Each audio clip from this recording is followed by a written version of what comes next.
Good morning. It is 9:45 a.m. It is December 14th, Sunday morning, and I am up and ready to work on my projects. And so, I stayed up a little bit late last night. I actually went to bed and then I kept getting up in the middle of the night and then going back to bed. This is becoming a routine for me, okay? So, and I'm not exactly comfortable with this routine because, I'm used to having a work schedule to where, I go to bed usually like around 9 o'clock at night and get up at maybe 5 or 5:30, 6 o'clock in the morning.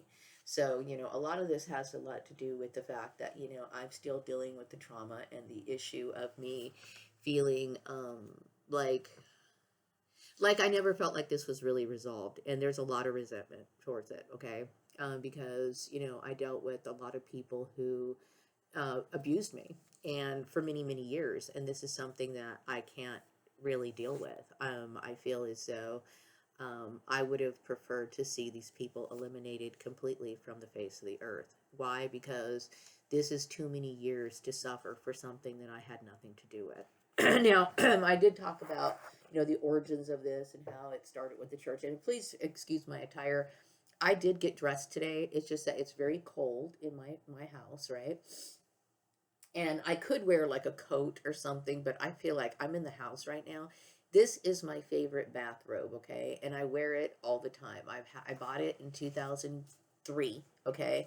So this bathrobe is like 22 years old. I've had multiple times to replace it, but it is something that I'm very much attached to. Now, when I remember wearing this bathrobe to my mom's house when I was visiting one time, and she looked at me, she's like, "That looks wizardy."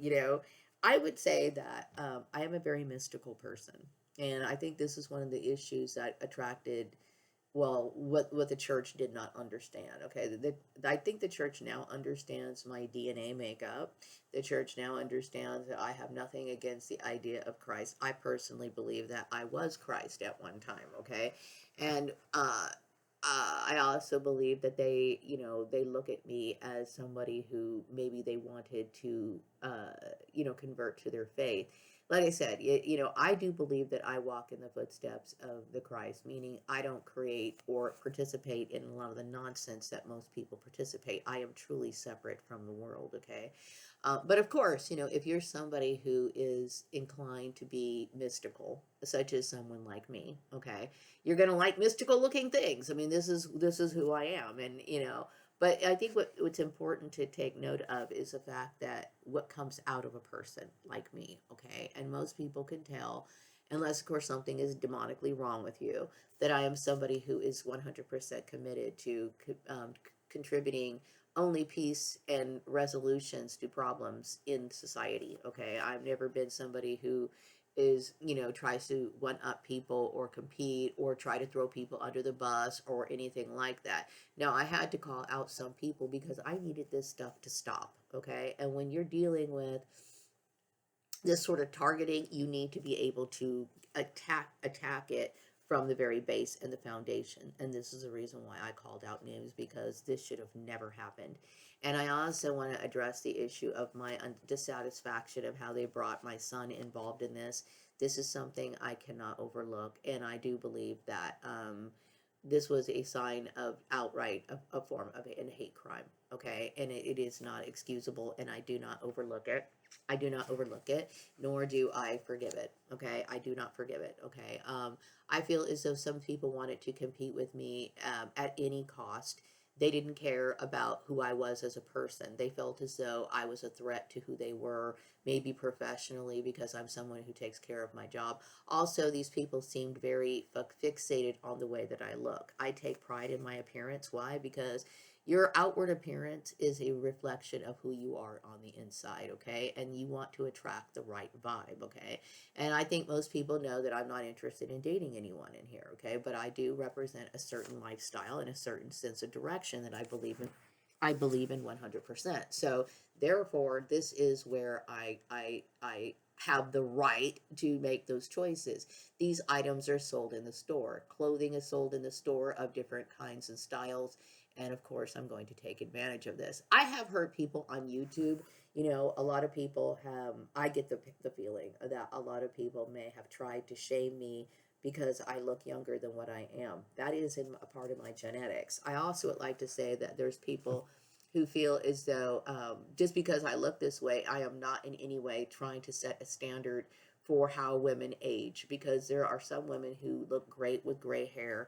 There are some women who choose to not be interested in things like makeup or clothes, or and this is how they've always been. And I am no way telling these people that they need to change. Okay, the problem with it is that people have group mentality. They do not understand how individualism works. I believe in the value of being an individual.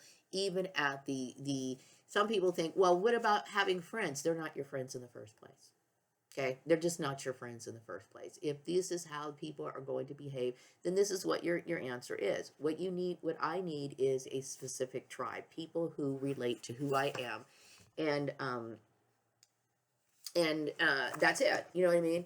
And I know that I've been prevented from really doing the things that I wanted to do because I was forced within a network that I truly do resent.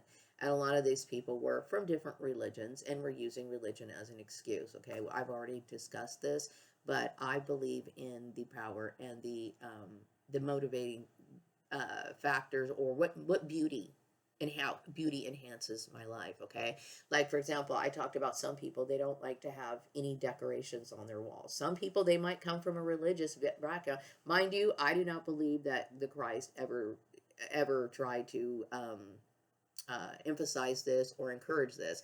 Some people have different views on these sort of issues, okay? And it could be based on their culture or their tradition. So therefore, you go into their house and their walls are blank. And the only maybe picture that they might have might be like a wedding picture. It might be a symbol of patriotism. It might be a symbol of religion, but they don't believe in decorating. They don't believe in color. They don't believe in all this stuff. That's your choice, okay? But don't you dare sit here and try to impose that on me ever again. Okay, and I am absolutely disgusted by these people. I actually have nightmares of these people because they not only had an opinion that was different than me, which is fine, okay, but you tried to institutionalize it. You tried to keep me out of work for it. And this is where I have an issue with it, okay? And what's even worse, you tried to bring my son into it, right? To try to create division and have my son betray his own mother. I will always hate these individuals, and there is no chance of ever being friends. However, I do believe in peace. Okay, so you go your way and I go my way, and I need to move on. Okay, so right now I'm working on my video, which I think, is good. I'm hoping I'm going to wrap it up today because it really doesn't need to be that long.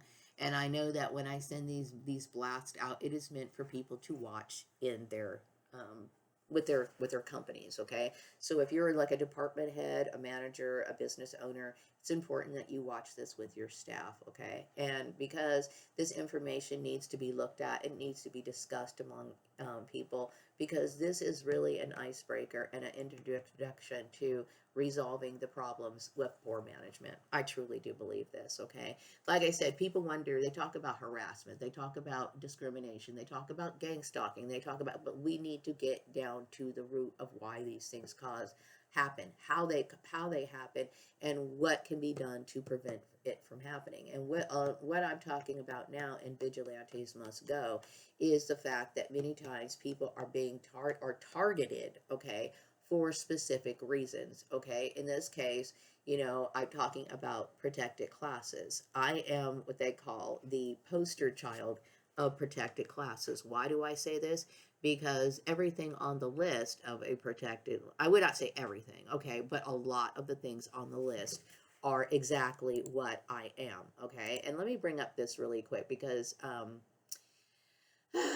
I can kind of go over it with you if I have it accessible to me. I don't believe I have it accessible to me at the moment, but it talks about things like ancestry.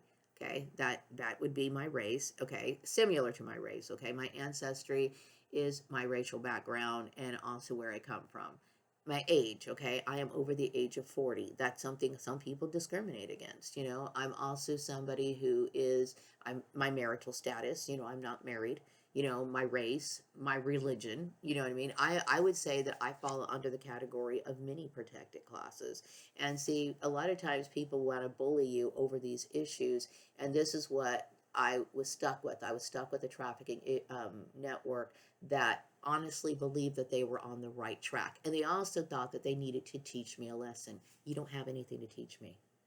Okay, you don't have anything of any value to teach me. Only the thing, and this is one of the reasons why I distanced myself from these people many years ago. Okay, um, so, so sometimes people want to inflict their religious views, or they might have differences of opinions based on, and the reason why they have the difference of opinion is when you get down to it. Okay, they will say, "Oh, it's because of religion." You know what I mean? And I had mentioned the issue of me smoking marijuana and how, there's a possibility of people trying to argue whether somebody should, I'm bringing these things up because some people really do work this way. They don't understand that they have an obligation to adhere to the laws of the state of California, and that is the law. Okay. Now, the message I'm getting right now is that other countries are following me and adjusting and changing laws to accommodate freedom. Freedom is important. If you don't have freedom, you have nothing. You have nothing. Okay? Like, if I went to the store, right, and everything on the rack was just like black clothing or even worse, like, that khaki color stuff that my dad used to wear, life would be crappy, right? But they introduce different styles. Women don't have to just wear skirts. They can wear pants, they can wear dresses, they can wear all kinds of stuff. And I enjoy that variety. I will tell you right now, if it wasn't for clothes and all of these wonderful things, I would have absolutely nothing to care about. Okay? And I would say that I can blame the church as well as the trafficking network for this. Why? Because they had made it so that my life outside of my own home is an absolute nightmare. Okay. I do not enjoy communicating with people. I don't enjoy any of it. So I'm an example of what happens when people do not know how to do their jobs. I'm an example of people who of poor management. I'm an example of what happens when people cross the line of mixing friends, family, along with business. And this is why people oftentimes violate these rules. Okay. And with this sort of knowledge, this helps understand how you can target this problem. Okay. So what I'm saying is, it's one thing to have a referral. Like, there's nothing wrong with arranging a person's job as long as it is not in any way subjecting them to any sort of thing that's going to prevent them from exercising their freedom and their rights. Okay. Like, people arrange jobs all the time. Yeah, oftentimes it's done through networks because this particular person may be in a position where they're very helpful. They might be content with their lives. They might be a president or a CEO of a company, and they're like, "Oh, I'm so happy. I'm content with my life. I'm going to help this person out," and they're going to get you a job. Okay, and they get you a job. There's nothing wrong with that. But it is if the stipulation is, well, I'm going to get you a job because you got to change religions, and then once you get the job, you're going to have to do this. You're going to change your life. You can do. They're doing this because really, it's in a way, it's kind of like punishing you. This is where it becomes illegal. Okay, when there is some sort of tie to it, whether that be a kingdom spouse that now you have to be devoted to, that you don't love, you're not attracted to, you don't want, you have nothing in common with, or it could be some other sort of nightmare drama. Like, some people have what they call a sexual tie to it, whether that be forced marriage, or maybe, you're supposed to sleep with your boss or something. This is illegal, period. Okay, so this is what I'm talking about. And like I said, sexual harassment doesn't just come from men, it can come from women who look, and a lot of women bully other women because they might be jealous of what a woman looks like. Now, like I said, I take pride in my appearance. I do not believe that I'm beautiful. I do have flaws, okay? I know I'm very much aware of my flaws, okay? But I'm somebody who enjoys clothes. I enjoy beautification. I enjoy these things. Why? Because, like I said, if it wasn't for that, I would have no reason to get up in the morning. None. Okay? Because I will tell you, all of these people that were a part of my life, they destroyed my life outside. Okay? They destroyed it. Okay? And I hate them for it. Okay? So the message I'm getting right now is that people believe that I can be the president. Let me get this is my first sip of coffee, you guys, this morning.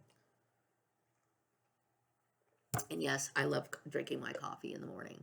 I look forward to my coffee in the morning, and I hope you guys do too. And if there's ways you can flavor your coffee, it's nice because I like cinnamon in my coffee. I like nutmeg in my coffee. Today I threw some clove in my coffee just for the hell of it. Okay. Also, I do believe that nutmeg is something that does open up your psychic centers. So this is Sunday morning, and I am like really tuning myself in right now. I'm tuning myself in. Okay. And so, today I was focused on, I was focused on Vladimir Putin, okay? And I understand, like, I trip out, right? Because why do I trip out on Vladimir Putin? Because always considered myself as Maria Gordon, a woman who is completely just like peaceful. I'm rather bohemian. I'm just open minded.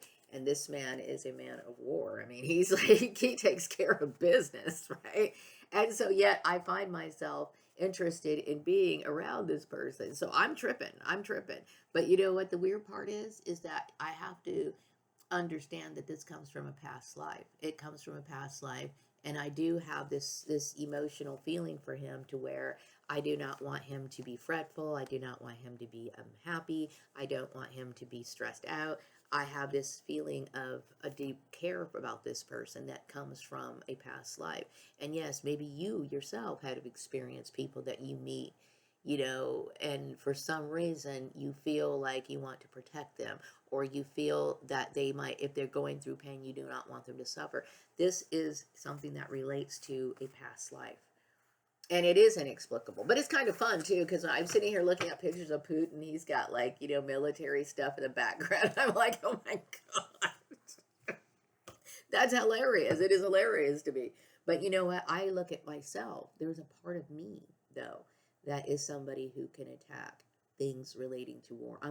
In my past lives, and even in this issue, I would say that I'm a peaceful strategist of war. I'm somebody who understands war, how to strategize, how understanding how people think. That number one, understanding how people think is one of the best strategies you can have. Okay. So in my own way, I too am somebody who is militant.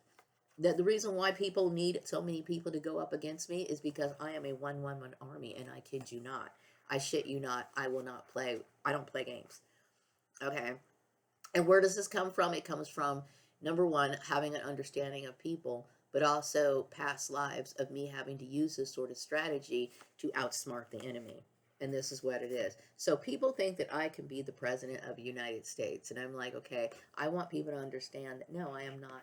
I do not believe in racial biases. Okay. And the reason why is because this is what this particular setup has taught me, that people are morally depraved all across the board. They are morally depraved all across the board. Some worse than others, okay? But at the same time, there's evil that just runs rampant within the hearts of individuals within this world, okay? And because I see this, I don't have that sense of partiality. And I had noticed this was I was in high school. I remember some kids at school, because I was like, one of the, well, I wasn't the only black kid, but there was very few black kids in the school system back in the day. Okay, most of those kids who were black lived in the Los Angeles area, and I lived in Lancaster, and I lived in a predominantly white neighborhood. And when the '80s came, a lot of black people filtered into the community. Okay, and this is where people would try to put me my back against the wall. They made fun of the way I spoke. They didn't like the fact that I liked certain things. They thought that I was, not like them. But see, I remember telling them that I understand the black experience, okay, because I've been discriminated against. I understand that. And I will tell you, I do not agree with people being discriminated against just for things that they have no control over. That I understand, okay? But I am in no way going to sit here and side with people just because you have the same race as me, because there I have given you examples of me being ran over, betrayed, plotted against by people of my own race. Okay, so when it really comes down to it, I believe in individualism. It is what it is. Okay, so, but I do appreciate who I am, and I appreciate the experiences of people who come from the African races, and I appreciate their struggles. I know they're telling the truth. I know they're telling the truth. Okay, I don't believe that they're exaggerating when they talk about discrimination in the workplace and all the things they go through. I get it. I know. I've lived it. I've lived it. Okay. But I understand that we live in a world that is so filthy and inundated with darkness. Okay. And sad to say, a lot of the churches did contribute to that darkness. Why? Because of poor leadership. And I hope that churches will continue on. I do want church. I will tell you what, I live by the church bell. I'm going to tell you right now, like, if it wasn't for the church bell, I would have absolutely no outside entertainment whatsoever. Not only that, I do see the spiritual significance of the church bells. Church bells have a very long history. of number one, calling people to prayer. Okay. And even though you don't belong to that particular domination, that might give you a reminder, hey, you know what? I can take some time out for silence. Or if you have, I use it to shatter negativity. I hear the church bell and I'm like, bam, I'm going to kill every single evil thing hovering over my house. I believe in the power of these old rituals that some churches still continue on to this day. And, I like that. I like that. So I want people to continue to go to church, okay, even though I'm not a member. Somewhere on the outskirts or somewhere on the down the street or something, Maria's tripping on the church bell and I'm appreciating it and I really want it to continue, okay?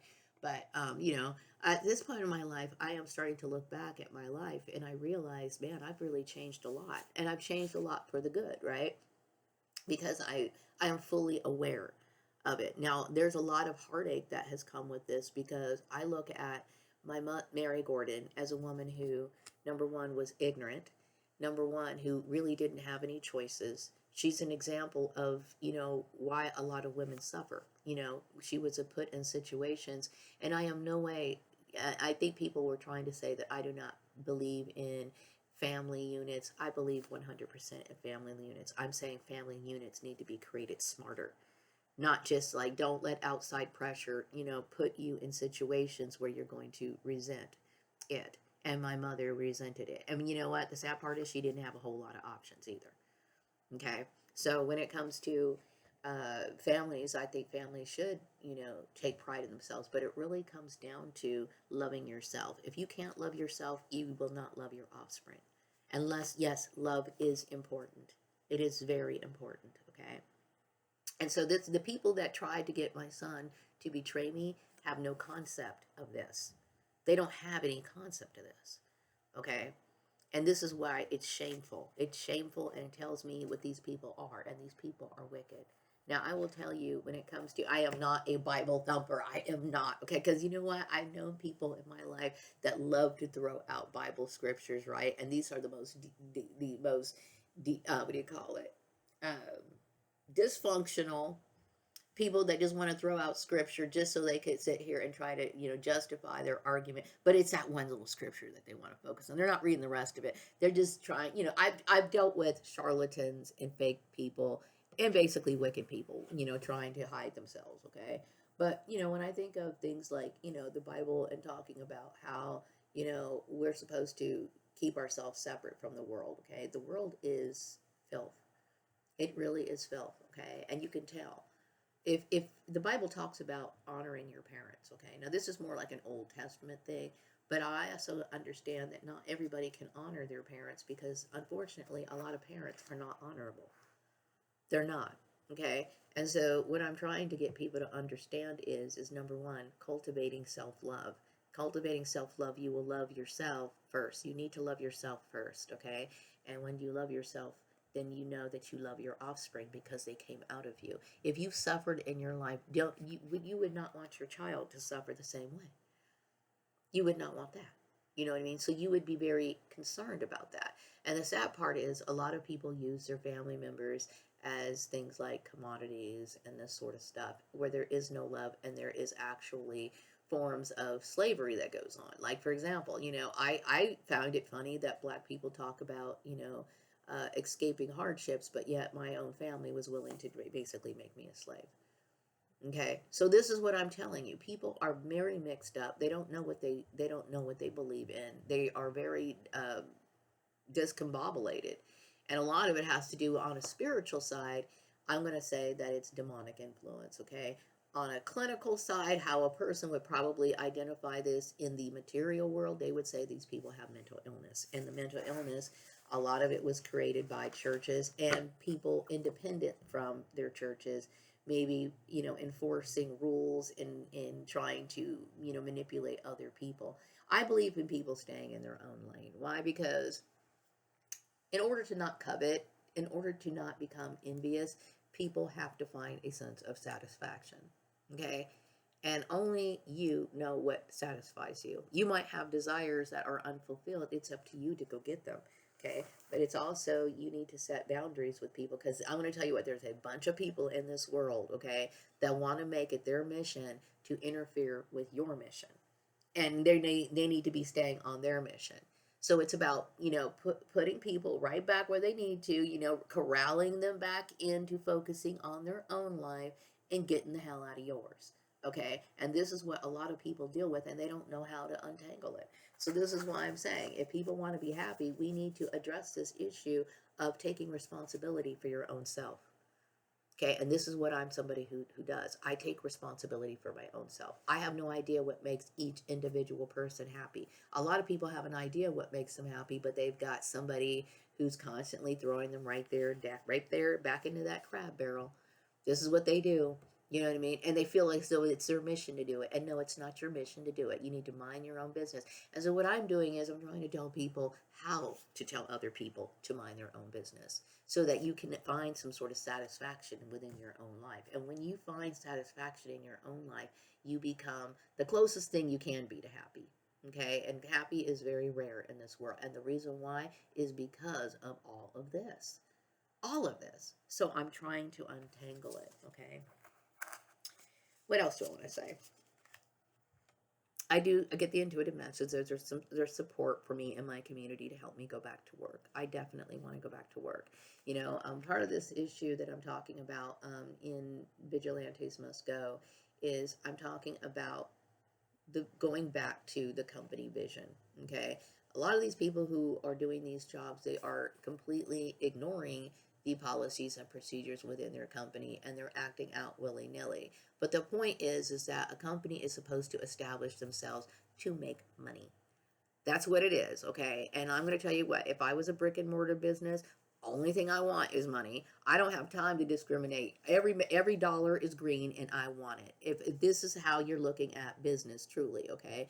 And businesses need to make sure that they retain their employees. Having a high turnover rate is not a good thing. It's a waste of money.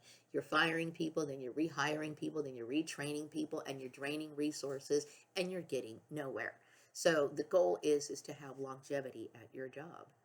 The goal is to retain employees. And how do you retain employees? By making it so that it's alignment with their satisfaction. And what is part of their satisfaction? Number one, you can get rid of all the bickering and the nonsense that's going on in the workplace. It's unnecessary, and a lot of it can be borderline illegal, especially when it gets to the point of harassment. Okay. And so a lot of this has to do with the managers and the people who are the main figures in these businesses. They have a responsibility to maintain the uh, the mood, the atmosphere, the environment, and the overall flow of the workplace. And a lot of times these people come up with negative comments. I'm talking a little bit about slurs like name calling in the workplace, ways of undermining specific individuals to where you're creating a hostile environment. I will say if you have a hostile environment within your workplace, it's 100% the time, 100% the fault of management. Okay, if it's just a regular little subordinate that's acting out and being foolish, then they need to address that right away. Okay, but when it gets to when the managers are the ones who are doing this is where you've got a problem. And I will tell you, if you are a business owner, if you're smart, you'd get rid of these people right away. Okay, because they're dragging your name down. You're not going to be able to keep your employees. Nobody want, and I will tell you, if it gets out of hand, people will blame the company. Like I said, people don't remember so much the name of the employee that screwed over a company, but they remember the name of the company, and it's your name that's going to get thrashed each and every time. Okay, so what else do I want to talk about? Me, yes, I do think about Vladimir Putin and I spending time together because I feel as though we've got things. I want to experiment with him. Like I want to, work with him and talk about work issues, and I also want to, explore him spiritually as well. I think that's what would be very fun. And especially since I'm getting older, it's just like I really do need to associate with people that I feel I'm drawn to. And this is something that I've been deprived of a lot in my life, mainly because of the rumor mills, number one, and number two, the ostracizing. But in some ways, I suppose I should be grateful that I was kept apart from people who were just abusive in the first place. So now in this world we have choice and we have chance. It was just by chance that I was born. I mean, I was born here within this stupid structure of this cloning system and got stuck with the Gordon family. Okay, so that was by chance. Okay, but I choose to select my friends wisely. Okay, I choose to be around the kind of people that I want to. And sometimes, what you can do in life where you don't have, like, I don't have a family structure. What you do is you try to make a family structure out of your friends. You know what I mean? Like, it would be cool if I did meet people who were more on my level, and that way I would have people to do things with. Like, there's certain trips I want to take. Like, I want to go camping. You know what I mean? I like being out in the dark. I like moonlight. I like fires, sighting fires. Out in places, and just kind of hanging out by a fireside. I like going to the beach. I like going to the beach at night. I love that kind of stuff. And see, this is the kind of stuff that I want to do with people. And I used to like, my voice is getting messed up. I used to like it when back in the day when I was younger, I would have people come over to my house and they would just hang out and open up my refrigerator and we would just make stuff. I like that. You know what I mean? But it's like I need to make sure that I'm around the right people. And these are the sort of people that you want to make into your new family unit. Like your friends can actually be made into family. Yes, they can be. Okay. So anyway, what else do I want to talk about? I'm excited to wrap up this video. I want to be a little bit more selective because I've noticed that sometimes I pull a lot of images off the internet, okay? And I know that sometimes when I upload them, it might be because they're available on the internet, but sometimes if you upload them and put them into the video, the coloring becomes off. And this might be has something to do with licensing or something like this. So, I need to be careful with that sort of stuff, okay? And in the future, if I get to work with people, maybe they will be able to find better ways of selecting images and stuff like that. I'm more of a narrator not really a narrator. I would say I stutter a lot, I stammer a lot, and it's very difficult for me because I am always thinking as I'm reading, you know what I mean? But I can write scripts. I'm a good script writer, okay? And so it's this. I look at my strengths, okay? And I would say I do acknowledge my weaknesses. But at the same time, I'm also a one-woman show, and I have to acknowledge that. I think I do a lot of great stuff for just being a one-woman show, okay? What else do I want to talk about? Yeah, so I'm also working on my quarterly newsletter. Yes, this is going to be the third year of the Swan Song Manifesto, and I'm really glad that it made the impact. Now, the sad part is that I was associated with this network that didn't want me to be acknowledged for my work, okay? This particular network was very abusive to me, very abusive to me. And, there was no sense of enjoyment within this network. It was very depressing. I would say it was morally devastating, and it literally caused me psychological harm. Okay, just being associated with these people. And the very fact that they drug my son into this is something that I will never forgive. And I'm shocked that these people would think that this was okay. It was never okay, ever, okay? And what these people were trying to do, they were trying to attack my beauty. And like I said, beauty needs to be understood within the workplace. It is not a way, it is actually, if somebody is beautifying in your workplace, you need to understand that that's a sign of happiness. If somebody's bringing in their pictures of their family, or they're bringing in like their little knickknacks, I mean, don't let them go overboard. Shouldn't be going overboard, but they're bringing in a couple personal items into their workplace, fixing up their desk, showing pride in their desk area. That should tell the employer that this person wants to stay at the place and they like your place and they're feeling comfortable and everything is good. Okay. If people don't care about these sort of things, they're not really being engaged in their environment. You see what I'm saying? So it's a good thing. And I would say, I talk a lot about desk ornaments and stuff like this. I find them fascinating and uplifting in the workplace. Okay. So you can expect to find stuff like this in the Swan Song Manifesto. So anyway, back to it. I'm going to get back to work. I've got things I need to do, and I'm working on my little presentation. I am going to be adding a couple people to my my blast. Okay, so if you're here in Bakersfield area, please keep your eyes peeled for it and expect it, and enjoy this with your staff. Take some time out to watch it with your staff members. I suggest, getting some popcorn if you want to make it an enjoyable occasion. To set time out to educate yourself as well as your employees. And for business owners, take a better look at your management staff, okay, and start making long-term decisions. The whole goal of your company is to thrive, is to make money, to have longevity in business, as well as longevity of your employees. If you have longevity, employees that are at your company for a long time, this makes your company even stronger. It makes it look better, and it proves that you're a functioning organization. So I'm going to go ahead and get off this video right now. I'm excited to wrap this video up, and I will be back. I'm so cold. I will be back with another video sometime later. Take care. Bye bye.